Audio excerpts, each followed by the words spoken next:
અહીંયા જ ભણવાના? ક્યાંનો વતની તું? મહારાષ્ટ્રના. કેટલા વર્ષ અહીંયા છે? 3 વર્ષ. તારે કોણ છે ઘરે? દાદી.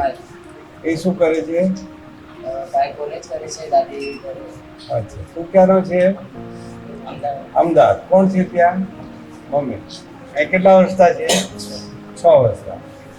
ત્યાં કોણ શું કરે છે મમ્મી? પીરસવાનું કામ. તારે? કપડા.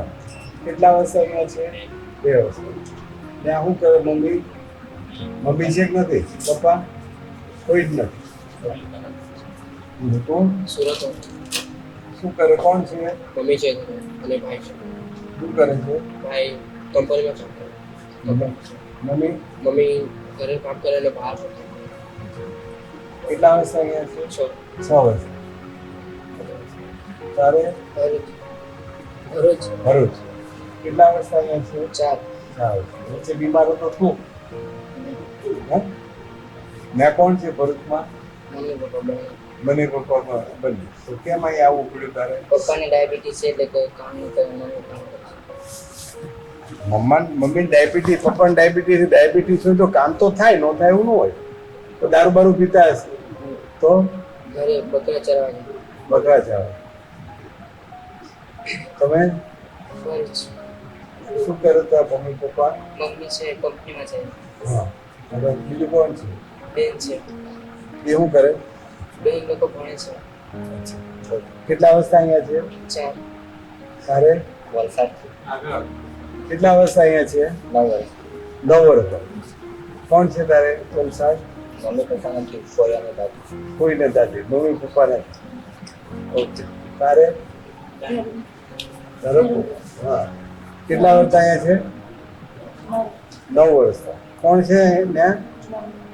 એ શું કરે? કેટલા જણ છો તમે? અચ્છા. હા. કોણ છે ઘરે? મમ્મી. કેટલા વર્ષ અહીંયા છો? 2. 2 વર્ષ. જોયા હતા તે? શું કરતા હતા? રિક્ષા ચલાવતા, મમ્મી ઘરકામ કરતા. પછી કેમ લઈ ગયા? પપ્પાનું અવસાન થયું. મમ્મી મમ્મી પણ અવસાન થયું. દારૂ પીતા છે? પપ્પા દારૂ. તારો? કેટલા વર્ષ થયા? તારે કેટલા વર્ષ થયા અહીંયા? 6. કેટલા વર્ષ અહીંયા છે? 3. મમ્મી છે. કેટલા વર્ષ અહીંયા છે? 8. મમ્મી શું કરે? મમ્મી ઘરે છે. ખેતર. સુરત? નહીં તો મહારાષ્ટ્ર. હા. તું? માલપુર. માલપુર. તારે કેટલા વર્ષ થયા બેટા? 2 વર્ષ. તારે? મહારાષ્ટ્ર. ઓકે. તારું બેટા? કેટલા વર્ષ અહીંયા છે? 9 વર્ષ. કોણ છે ઘરે? પપ્પા. ખેતી કામ. હા? ખેતી કામ. ઓકે.